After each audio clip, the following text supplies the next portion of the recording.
In our obsession with antagonisms of the moment, we often forget how much unites all the members of humanity. Perhaps we need some outside universal threat to make us recognize this common bound.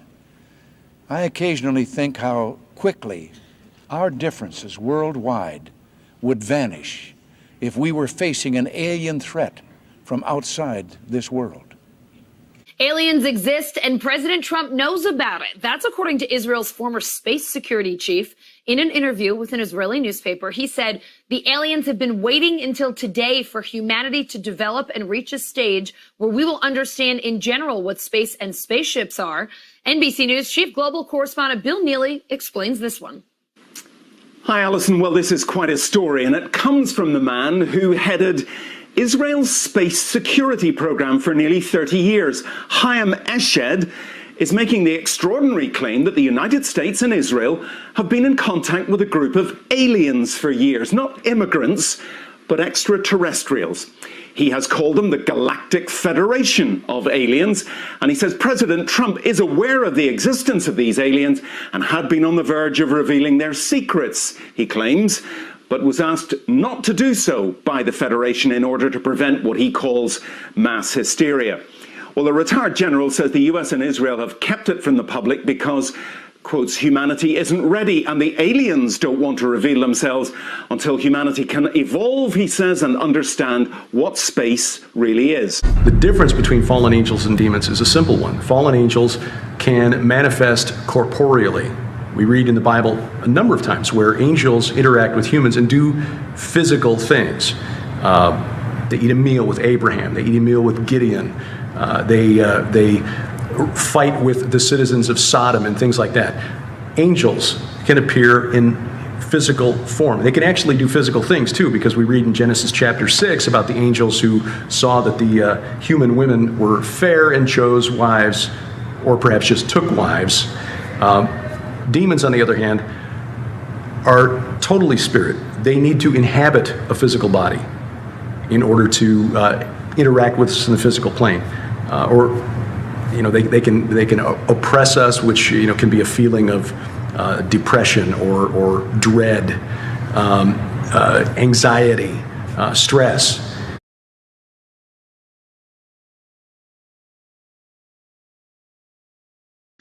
There are three primary movements involved in a satanic strategy with the sole purpose of implementing a divine plan to bring about a one world order and a new world religion, simultaneously ushering in the emergence of an Aquarian Age Christ. Now, the first of these primary movements is the occult, or the practice of the occult sciences. And the occult has been with us since God created Adam and Eve, since Lucifer and 1/3 of God's angels were cast out of heaven. And God forbids us to dabble in the occult in Deuteronomy 18. Because this leads to this doorway into the demonic realm. So, now as a direct result of this occult revival, and also this contact with these supposed ETs, over the past 50 years, a new religious movement has emerged, known as the New Age movement. And an integral part of this New Age movement is the undertaking of this spiritual assignment, known as the divine plan. The spiritual reorganization of the planet. That's what they're attempting to do. Now, as we can see, in all likelihood, this extraterrestrial appearance is a costume. It's a smokescreen. But thousands of people are being deceived. Now, as Christians, we can recognize this smokescreen because the Bible tells us, beware of the wiles of the devil. Satan can disguise himself as an angel of light. And his demons can be ministers of righteousness. We know that. But a lot of people are being deceived. They're being deceived because they've been conditioned to think that these craft and these entities are benevolent or extraterrestrial. And in fact, over the years, through the contacts, they claim they will save the planet when these cataclysmic changes will come upon the Earth. Many feel they will be rescued and taken to another planet. But lately, they appear to be waiting for something, for some moment in time. And we saw Whitley Strieber's book Communion hit the markets. And Strieber claimed that he was abducted by these alien creatures. And bizarre things happened to him. Sinister experience. He even admits in his book that he believed these beings were demons or could have been demons. He also admitted that before writing this book, he delved into the occult. He studied Buddhism, mysticism, witchcraft. So he was set up for this thing to take place in his life because he was already involved in occult activities. But after this book came out, and this actually renewed the public's interest in the UFO phenomenon at this time. But other claims of alien abductions emerged. Thousands of people claimed that they were having similar experiences with abductions, being taken against their will into spaceships. Weird things were going on, medical experiments, sexual activity. They often claimed that a light would come through their bedroom window, and they would see figures in this light. And oftentimes, they claimed that they saw animals in this light. Wolves, monkeys, owls. Even Whitley Strieber claimed that he saw an owl in this light. Others reported seeing angels or devils in this light. Then these animals or spiritual beings turned into these gray, humanoid, alien beings. Now, interestingly, if you studied the Middle Ages, the practice of demonology was prevalent during this time. In fact, ancient families regularly practiced magic with the intention of conjuring these demons. In fact, these ancient families, in all likelihood, are the ones involved in these occult secret societies, the Freemasons, the Illuminati. And oftentimes, or what occurred when they conjured these demons, is they attached these demons to their children. So demonology became generational, and it always has been generational. But we can see evidence of this during the Middle Ages. Members of the same family are inhabited by demons for generations. This is what went on. These demons even had distinct names, and they manifested into different physical forms.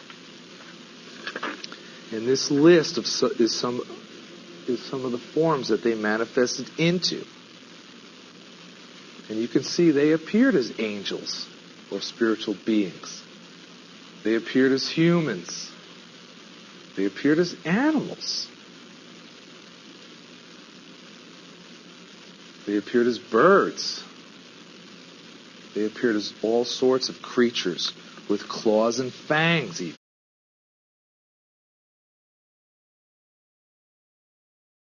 You can literally hypnotize a person, tell them that there's a cat in their lap. They will see it, they will hear it, purr, they will pet it and feel it. It's not physically there. You tell the cat to scratch them, and bring them out of it. There are scratch marks on their cheek. A non-physical object, under the right conditions, can leave physical evidence. I I think it's demonic. It's a spiritual power of some kind for which there is no physical explanation. You can't explain it with the laws of chemistry and physics as we know it. The United States Printing Office issued a 400-page publication entitled UFOs and Related Subjects, an Annotated Bibliography. The author was the senior bibliographer for the Library of Congress, Miss Lynn E. Cateau. During her research, she read over 1,000 articles, books, and other literature. She summarizes her findings in the preface of the bibliography. A large part of the available UFO literature is closely linked with mysticism and the metaphysical. It deals with subjects like mental telepathy, automatic writing, and invisible entities, as well as phenomenon like poltergeist manifestations and possession. Many of the UFO reports now being published in the popular press recount alleged incidents that are strikingly similar to demonic possession and psychic phenomenon that have long been known to theologians and parapsychologists. This document was compiled for the United States Air Force and is now in the Library of Congress. Dr. Jacques Vallée has addressed the United Nations on UFOs and was the model for Lacombe in Steven Spielberg's Close Encounters of the Third Kind. He is the author of 8 books on UFOs and has been widely recognized as the premier investigating scientist in the realm of UFO research. In his book, Messengers of Deception, Vallée says, an impressive parallel can be made between UFO occupants and the popular conception of demons. And in his book, Confrontations, he writes, the medical examinations to which abductees are said to be subjected, often accompanied by sadistic sexual manipulation, is reminiscent of the medieval tales of encounters with demons. He also made this statement, I believe that when we speak of UFO sightings as instances of space visitations, we are looking at the phenomenon on the wrong level. We are not dealing with successive waves of visitations from space. We are dealing with a control system. And he states, UFOs are the means through which man's concepts are being rearranged. They are engaging in a worldwide enterprise of subliminal seduction. Jacques Vallée, at least at that time when he wrote that book, was an agnostic. Interesting that he comes to basically the same conclusions I do as a Christian from my research. And he said about UFOs, they're real, but they're not physical. They're messengers of deception. And this was based on his research of about 20 years. They seem to be psychologically preparing, setting us up for some ultimate delusion that is too horrible even to imagine as yet. I would agree with that. All right, y'all, we are back with another video. Y'all already know what's going on. Look, I had to come in right here at this part of the video, just to quickly explain. First off, this video is about fallen angels and basically the deception behind the whole alien and UFO thing, right? There's a lot of back and forth about whether or not people believe in a bunch of species of aliens, whether or not people just believe in UFOs and aliens, in general. A lot of people full on out believe in aliens. They don't believe in fallen angels being aliens or spirits being the aliens that they want to believe in. A lot of people, a lot of people would rather believe in that kind of stuff than they would actually want to believe in God being real. And if that makes sense, it's because it's more fascinating to people, to like the average person. Believing in aliens is a lot more fascinating than just believing that, God is God and God is real, or even believing in fallen angels being behind the deception of what we're seeing. So I figured I would put together a video that, goes beyond the surface level of what we think aliens are. And I feel like I found some really good clips to go along with this video. and it goes right in line with my belief, because I've always known that what we think to be UFOs and what we think to be aliens partly is our technology, as in, you know, what the government produces as far as, you know, the flying saucers and shit like that, because I actually have a supporting clip about that as well. How, you know, once we discovered the flying saucers, basically from Hitler and his scientists, the Nazi scientists, that is around the time that a bunch of the UFO sightings started to appear here in America. And how, you know, through Operation Paperclip, which we did a video on, that is how they got the knowledge and the technology of the flying saucer. Well, as far as at least of how it looks, it's still just another version of a helicopter, but it's just in a saucer form. And I have the clip that supports that. We're going to get to it here in a little bit. But basically in Operation Paperclip, when they gathered a bunch of their scientists and a bunch of their intelligence, which basically, you know, at that time made up half of the CIA, that is what they found from, you know, gathering their scientists and so on and so on. They became aware that they had already had this kind of technology before we were even working on any of that over here in America. So that is basically where they got the UFO from, were the Nazi scientists. And then, of course, they use it to go along with their agenda of the fake, you know, alien invasion. And it's also why we have to go, you know, we got to go even deeper as far as what the aliens actually are and how fallen angels manifest themselves into whatever they want. Any kind of animal, any kind of being. They can actually be a human as well. Because we know regular angels will visit you sometime in your life. You may just not know it. And we're talking about the godly angels, the heavenly angels. They will manifest in physical form, in human form, and they will visit you 1 or 2 times throughout your life. They may have already have. You probably just didn't know.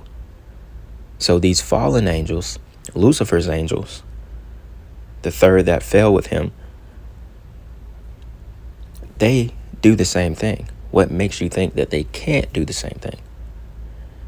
They can manifest into whatever they want to manifest into. They are still angels. They're still angels of light. They're just the fallen ones. And NASA and so on, this is what they do. They use rituals in order to basically summon some of these fallen angels. And this is in turn what we see, or, you know, what people who say they have seen them, when they say they've seen these grays, this is what they're seeing. They're seeing fallen angels that have manifested into wanting to look like an alien. Another thing to, you know, note about the fallen angels is the fact that a third fell with Lucifer from heaven, right? So in a sense, that could possibly mean hundreds of thousands of fallen angels fell with Lucifer. There could have been millions. It could have been up toward 1 million. We don't know exactly how many. All we get is a third fell. So, therefore, you know, because it kind of goes like, it kind of goes back, all the way back to the fallen angels that manipulated humans before the flood.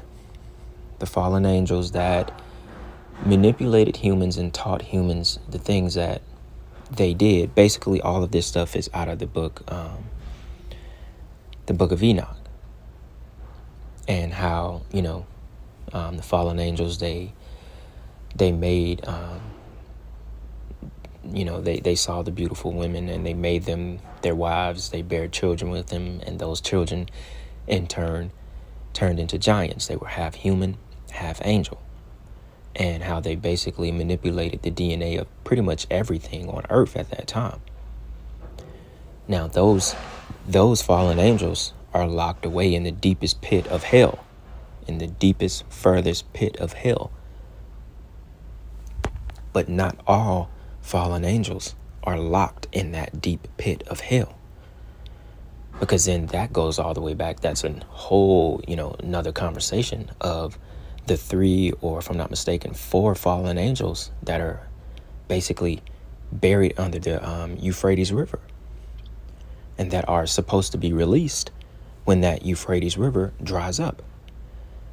And those 4 angels will lead like an entire army that will basically destroy 1/4 of the entire world. So we know that all fallen angels are not locked away in the pit of hell. Most of them are here.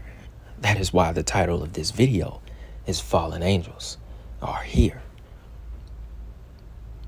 They're here. They've been here because, it's just like every other thing as far as history repeating itself. As in the days of Noah will be in the Son of Man. So it's gonna repeat itself. It's gonna be the same thing.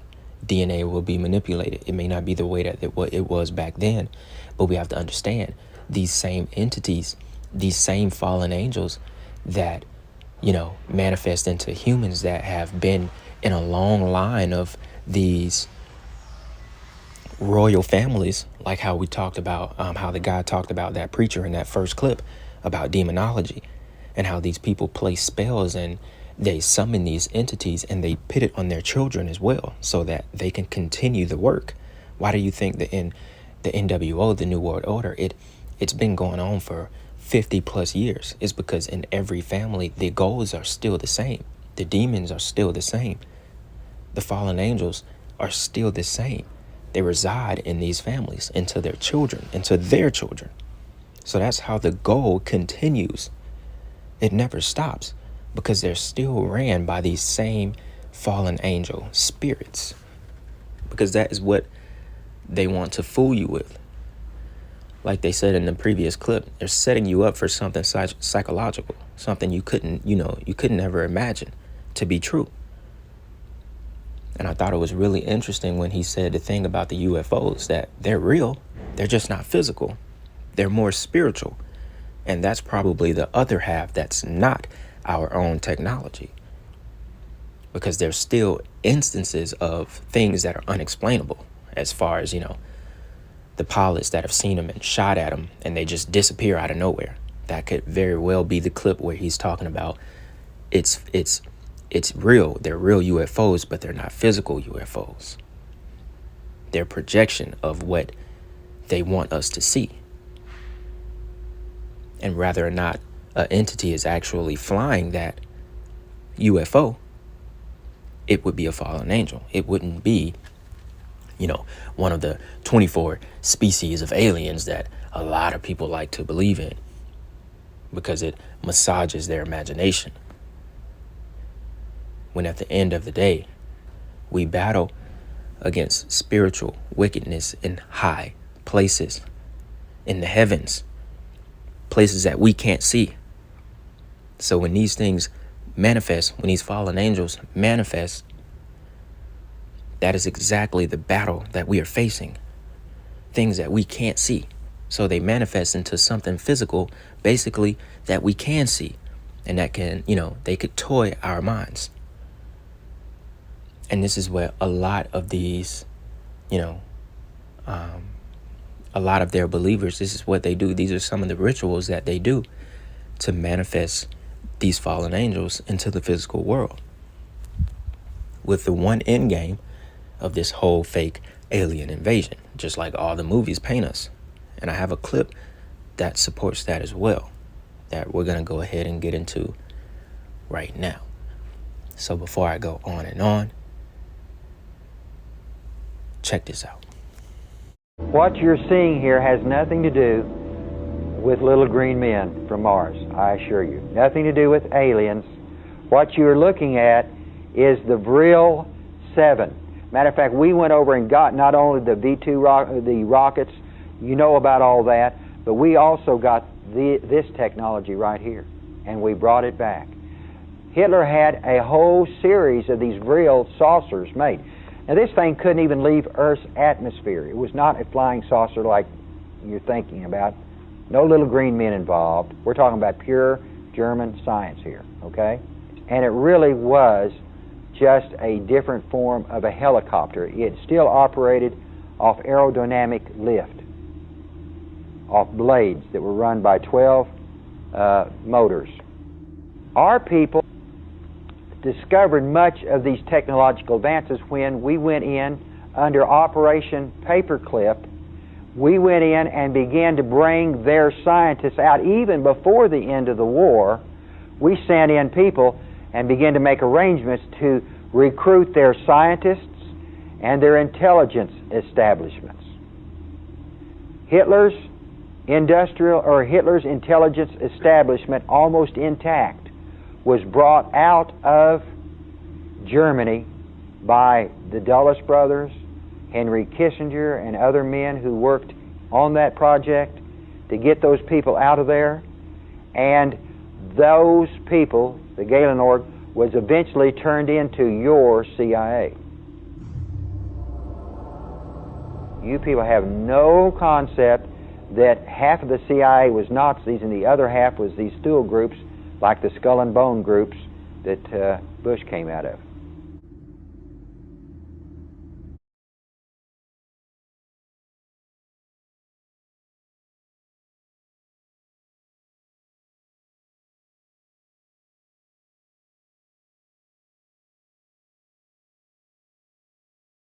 And so Hitler believed he was receiving instructions from these ascended masters. And these 300 Tibetan priests were doing channeling between Hitler and Tibet using Tibetan tarot cards, and they were leaving their bodies, they were doing astral projection, they were just doing all kinds of different things. The ascended masters are those demigods, those people who have evolved past humanity. And they've evolved so far out there that they're no longer operating in this plane. They're just out there. They operate in a whole new level, a whole plane of existence that we haven't evolved to yet, okay? She said, they are Pleiadians, and they have brought you here to do something. And you are ultimately going to be a emissary, was the word, an emissary for them. They're going to channel through you. They're going to use you, and they will speak through you. So 20 minutes been used as a channel. So they, again, the Spirit entered into him, and the Spirit said he was a spirit counselor that could give him the information that he was looking for. So I said to George, he was sitting next to me, he said, "Isn't it amazing?" He said, "If you think that's amazing, wait," he says, "until the spirits impersonate one of the departed people that you know personally, like an uncle or a brother or a sister or something like that." He says, "That is unique." At first, when I first saw these things, I thought it was a hologram. But the light reflecting off of these, emanating from these objects, reflected on the clouds above them. At this point, I today do not know what it was, in fact, that we saw.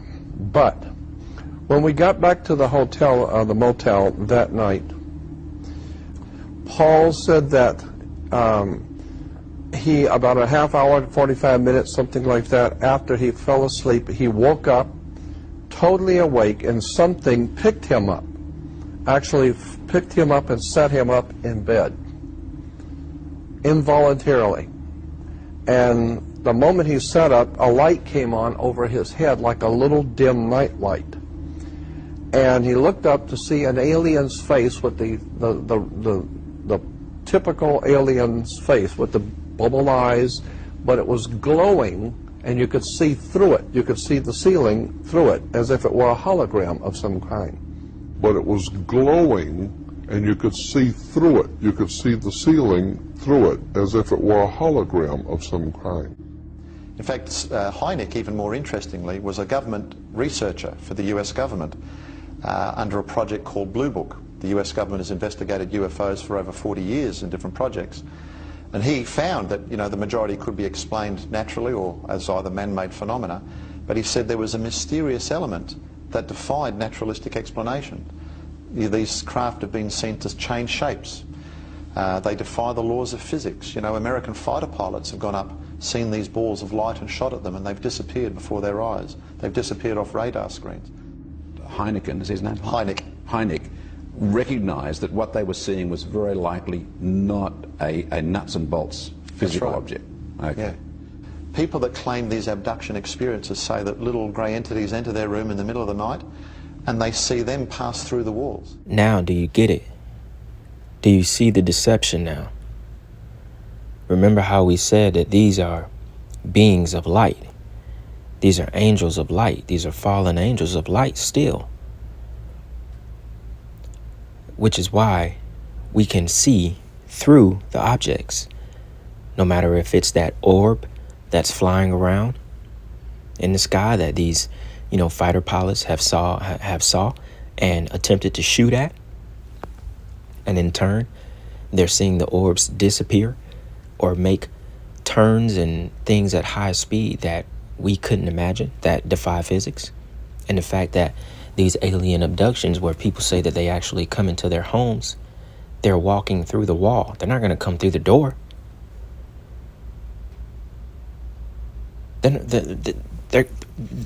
going to come through the door. They're not physical. None of it is practically physical. That's why I said half of it is our technology and the tech we've gathered from over the last 50, 60, 70, maybe even 100 years. And the other half are these fallen angels that are able to manifest into what you believe is an alien. Remember, he said, the guy woke up to what he thought was the typical alien face, the big eyes and stuff like that. That's what they choose to manifest into. They're smart. They're not going to manifest into like a big giant looking demon. They want you to believe this is an alien. They want you to believe this is an entity outside of this world. And no, it's not a fallen angel. Lucifer, they don't want you to know that it's his fallen angels deceiving you. The job is deception. But now you see the deception. Roswell, New Mexico, that was a lie. Nothing landed, nothing physical landed, and we collected the UFOs. We collected the extraterrestrial body, and we're studying it. We're experimenting on it. No, we didn't. We never have, because there's nothing to collect except our own technology. Because these people giving you, they're giving you testimonies that they're lights. You can see through them. These are beings of light. There is no collecting. There is no experimenting on something you basically cannot touch. But they have the ability to manifest into something physical that you can see. And that still is beyond our imagination. That's why no one really gets it. It defies their physics. It defies everything they've ever known. Because that's how supernatural it is, and sort of demonic, Because these are fallen angels, people. The fallen angels are here. Now, in this last clip that we're going to get into, this is going to be a clip that shows you and talks about the ritual process of them actually summoning some of these fallen angels to do their deeds, basically. I thought it was a pretty interesting clip to go ahead and add to the last part of this video.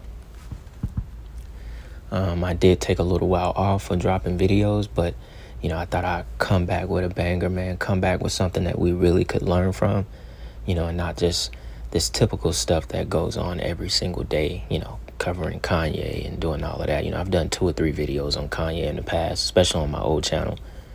You know, at the time, I just didn't feel like dropping the same old stuff. You know, how about we dig into like some real things, real lies, real deception, and just be prepared for what is to come. So with that being said, y'all check out this last clip. I hope y'all enjoyed this video. It's Black Balloon, and I'm gonna see y'all soon. I'm out.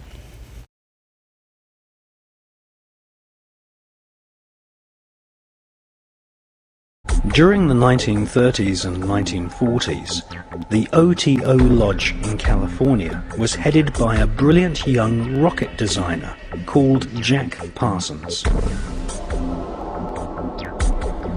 Jack Parsons developed patented rocket technology, which is still in use by NASA to this day. NASA named a crater on the dark side of the moon in honor of Jack Parsons. Jack Parsons worked during the day to develop rocket propulsion systems which would serve NASA's space program, which was controlled by ex-Nazi SS officers such as Wernher von Braun, who had been brought to the USA by the CIA's Project Paperclip. At night, Jack Parsons would hold sex magic rituals in his house in Pasadena and initiate fellow scientists at the Los Alamos Atomic Bomb Laboratory.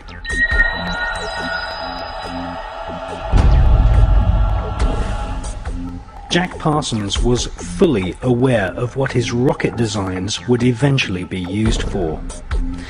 Not far from Jack Parsons' rocket lab in Pasadena, Robert Oppenheimer was building the world's first atom bomb, which would be exploded at Los Alamos near a place called the Road of Death, which lies on the 33rd degree parallel.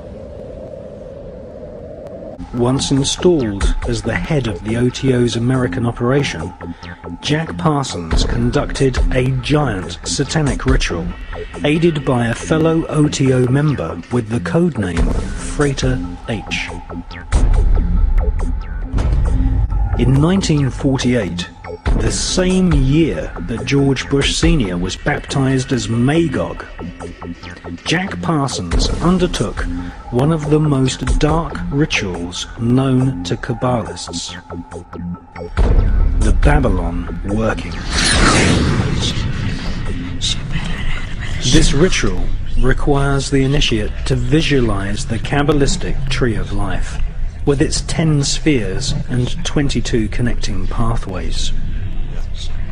Between the top 3 spheres and the lower 7 spheres, there is the so-called abyss, the place where one's personality, possibly even one's sanity, is potentially destroyed.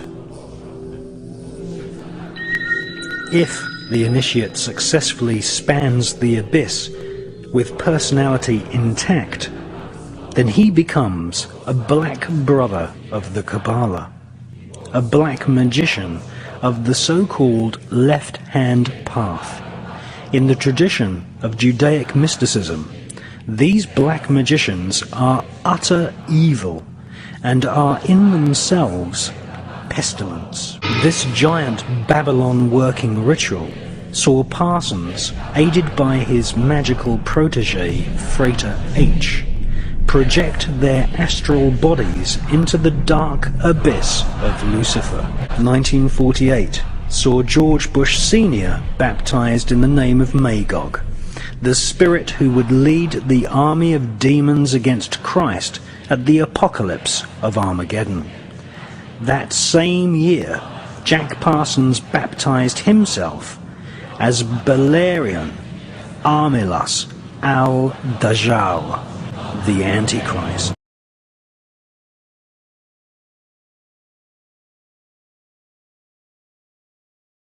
Parsons took on the ancient Judaic teaching that Christ and his church were the enemy of civilization, and that they had to be destroyed.